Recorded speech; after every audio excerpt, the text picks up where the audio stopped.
बिस्मिल्लाहिर्रहमानिर्रहीम। टॉपिक है boiling point, सफ़ा नंबर 102 और 103 पर है। सिस्टम्स की बात हमने पहले भी की थी कि जो सिस्टम्स हैं वो 3 तरह के हैं, ओपन सिस्टम, बंद सिस्टम या क्लोज सिस्टम और आइसोलेटेड सिस्टम। इस साइड पर भी लिखा है ओपन सिस्टम, क्लोज्ड सिस्टम और आइसोलेटेड सिस्टम। तो ओपन सिस्टम और बंद सिस्टम कौन से हैं? ओपन सिस्टम में मटेरियल जो होता है वो सिस्टम से बाहर भी जा सकता है और सिस्टम के अंदर भी आ सकता है, जबकि बंद सिस्टम या क्लोज्ड सिस्टम में क्या होता है, मटेरियल इस सिस्टम से बाहर नहीं जा सकते और ना ही बाहर से अंदर आ सकते हैं। आइसोलेटेड सिस्टम में एक तीसरी शय शामिल हो जाती है और वो होती है हीट। तीसरी शय क्या होती है? हीट। के मटेरियल तो इसमें से बाहर या अंदर नहीं आ सकते, इसके साथ साथ हीट भी इसके अंदर या बाहर नहीं जा सकती। जिस तरह से एक थर्मास होता है, चाय वाला थर्मास, उसमें से ना ही चाय बाहर निकलती है जब तक हम उसे बंद रखते हैं और ना ही वो चाय ठंडी होती है क्योंकि उसकी हीट बाहर नहीं जाती। अब हमने ये देखा, अब इसको हम देखते हैं एक मिसाल लेकर कि वेपर प्रेशर और टेम्परेचर का आपस में क्या रिलेशन है।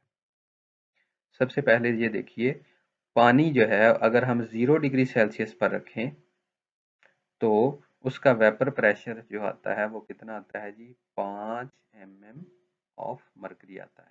5 mm ऑफ मरकरी आता है कितने टेम्परेचर पर? 0 डिग्री सेंटीग्रेड पर। इसी पानी को अगर हम 100 डिग्री सेल्सियस तक हीट कर दें, सॉरी यहाँ पर 100 आना था,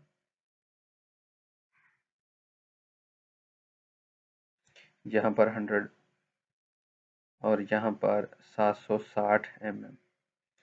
तो पानी को अगर हम 100 डिग्री सेल्सियस पर हीट कर दें तो उसका जो वेपर प्रेशर है वो कितना हो जाता है? 760 mm ऑफ मरकरी हो जाता है।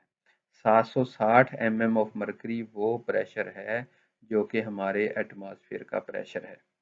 तो 100 डिग्री पर पानी का प्रेशर 760 जैसे ही होता है तो पानी क्या होने लग जाता है? उबलने लग जाता है। इसलिए हम कहते हैं पानी का का बॉइलिंग पॉइंट कितना है? 100 डिग्री सेल्सियस है।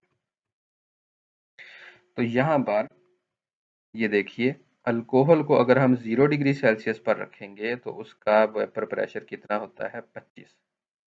जब हम उसको गर्म करते हैं और वो 78 डिग्री सेल्सियस पर पहुंचता है तो उसका वेपर प्रेशर कितना हो जाता है? 760 हो जाता है।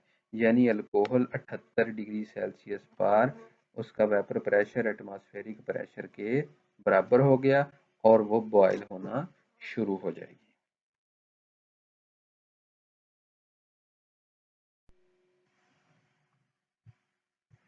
हाँ जी, बैरूनी प्रेशर को चेंज करके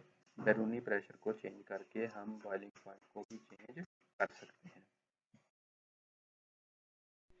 इसके फैक्टर्स कौन से हैं, कौन कौन से अवामल ऐसे हैं जो इस पर असरअंदाज होते हैं? कोड की बात की है और इसकी बात की है, ये क्या है? Molecular forces. अब ये जो इंटरमॉलिक्यूलर फोर्सेस हैं और आखिरी जो इसका फैक्टर है वो है बैरूनी प्रेशर।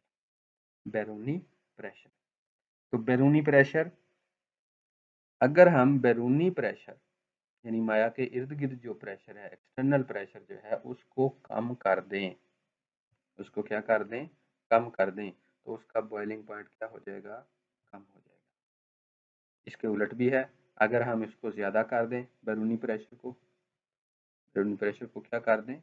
ज़्यादा कर दें, तो बॉइलिंग पॉइंट भी क्या हो जाएगा? ज़्यादा हो जाएगा।